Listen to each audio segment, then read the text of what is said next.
Hey guys and girls, today this is MTG Slug Guy. Today I'm going to be bringing you a mono white budget build that I just finished putting together. Haven't played it yet, but it really seems like it could be a pretty decent deck for budget strategy. It's a mono white life gain, and we'll just get started and I'll take you through the deck.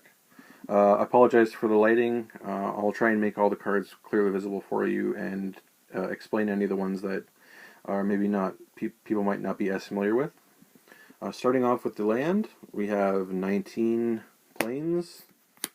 Just a bunch of plains, 19 in total. There are 24 lands in the deck, so 19 plains. 3 Blighted Steppe, that is the Battle for Zendikar cycle of lands. This is the white one. Taps for colorless, or for 3 colorless and a white, you can tap it and sacrifice it, and you gain 2 life for each creature you control. So super good, especially late game when you've built up a nice board state. It's a 3-0. Next up, we have 2 Westvale Abbey, the colorless land from Shadows. Taps for colorless, pay 5 and tap it, pay 1 life, put a 1/1 to put a 1/1 white black human cleric on the battlefield, or you can pay 5 and tap it and sacrifice 5 creatures and transform it into Ormondal, which is a big nasty 9/7 flying haste lifelink trample, I believe. Nope, just flying life with indestructible haste. Big bad meanie. So it is a 2 of in the deck.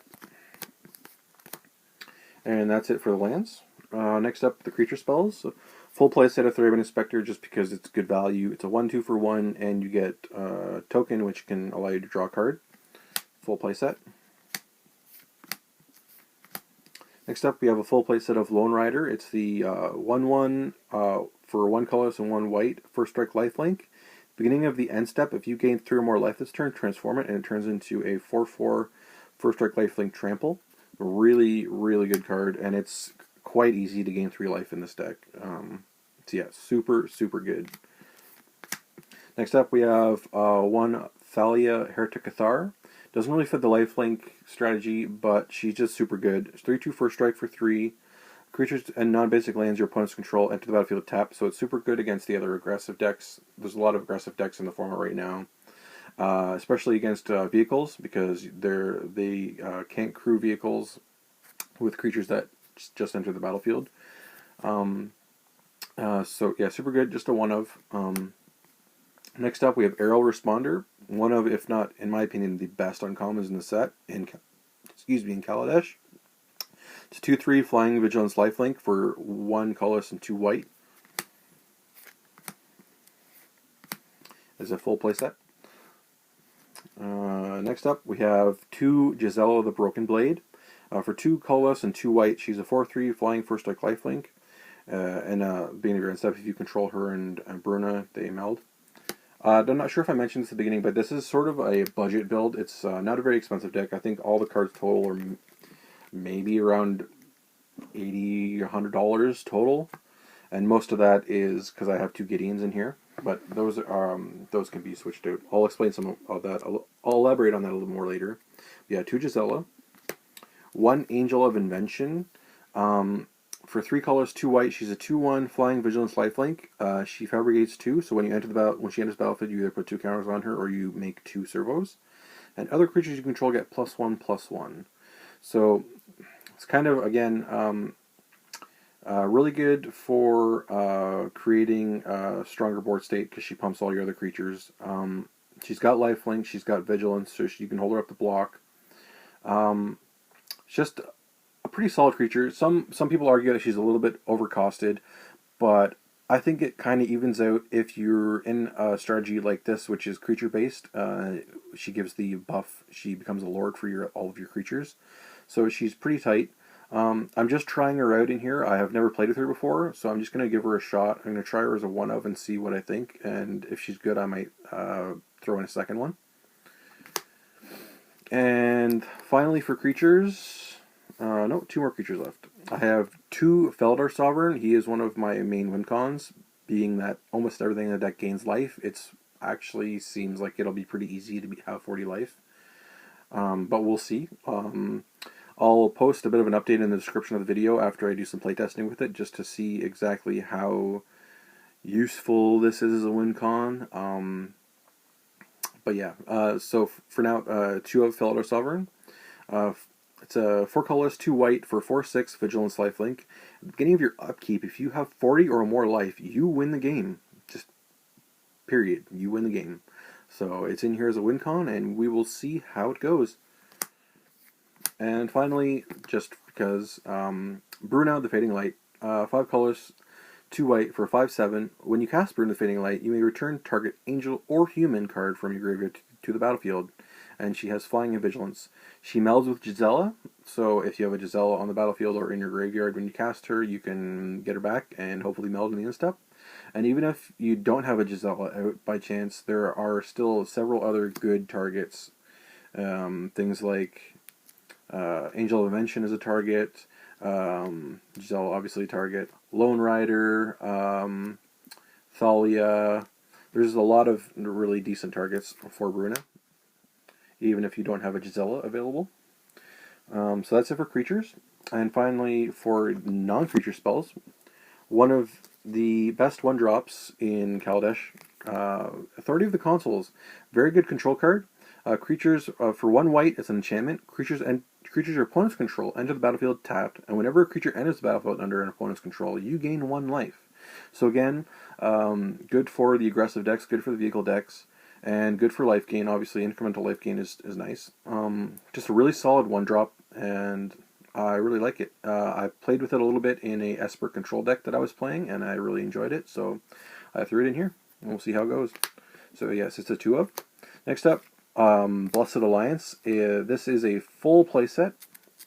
Blessed Alliance is 1 colorless, 1 white, and escalate for 2 colorless. Choose 1 or more. Target player gains 4 life. Untap up to 2 target creatures, or target opponent sacrifices an attacking creature.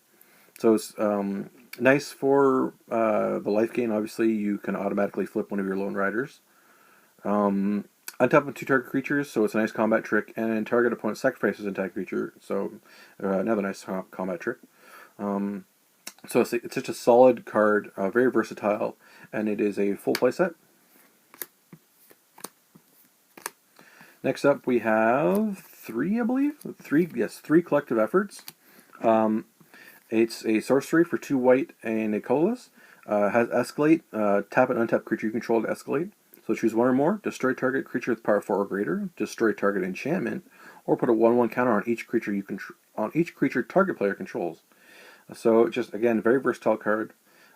It's great for pumping your whole team. It's great for getting rid of big threats. And it's a sorcery, so it can take care of Emrakul. It's just a very versatile card, and it's in here because of that. So it's a 3 of. Next up, we have 2 Stasis Snares. For 2 white and a colorless, Flash. When Stasis Snare enters the battlefield, exile target creature and opponent controls until Stasis Snare leaves the battlefield. Again, it's just a good instant speed dancer for anything, including Emrakul. So yeah, it's just a solid card, solid removal. There's 2 of them in here. I tried to stay away from too much removal in the main board because I thought I didn't want to take away from the strategy of the deck, which is basically you want to go wide on your opponent, and you also want to be gaining life. And removal doesn't really do either of those things. So the main board is a little light on removal, but I'll get more into that later. Next up, 1 Always Watching. I would probably have a second one in the deck if I had a second one, but I only own 1. So yes, it's 1 colorless, 2 white. Non-token creatures you control get +1/+1 and have vigilance. So it's very good for combat. You can attack with things and then hold them up for defense. Just a solid enchantment. It is a 1 of. Next up, just for the safety aspect, I have 3 Fumigates. It's a board wipe, pretty self-explanatory, but it also gains you life, which is key, and you gain 1 life for each creature destroyed this way. So it's just a little bit of security, safety net. If your opponent happens to be developing board at a quicker pace than you can simply just hit the reset button. And finally, 2 Gideon, Ally of Zendikar. Everybody knows this guy. This is where most of the value in the deck goes, ignoring the fact that I have the promo, Comic-Con promo. I think Gideon's right now are around 15 or 20. I live in Canada, so it's a little bit more here than it would be in the US, but I think he's around 15 or 20 bucks right now. So he's just a 2 of. It's a solid bomb card, demands an answer, it puts out multiple threats, pumps your whole team. He's just a super good card that needs to be answered. It's not very often that you have Gideon on the battlefield and you lose the game. So he's a 2 of, just to top off the non-creature curve. And that is it for the deck. For the main board. I don't have a sideboard built yet because, as I said, I just finished putting this deck together. But I do have some. There are a lot of really white is really healthy in standard right now. There are a lot of very good options. Things like Selfless Spirits would be good in a sideboard. Fragmentize would be good in a sideboard. Archangel Avacyn is always good. A couple more Gideons wouldn't hurt. Linvala is good. For the aggressive decks that are trying to go wide on you.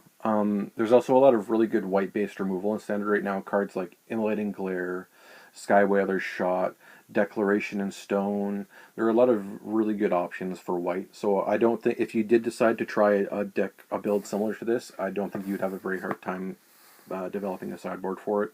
There's just a lot of really good options for white right now in standard. So yeah, that's basically it.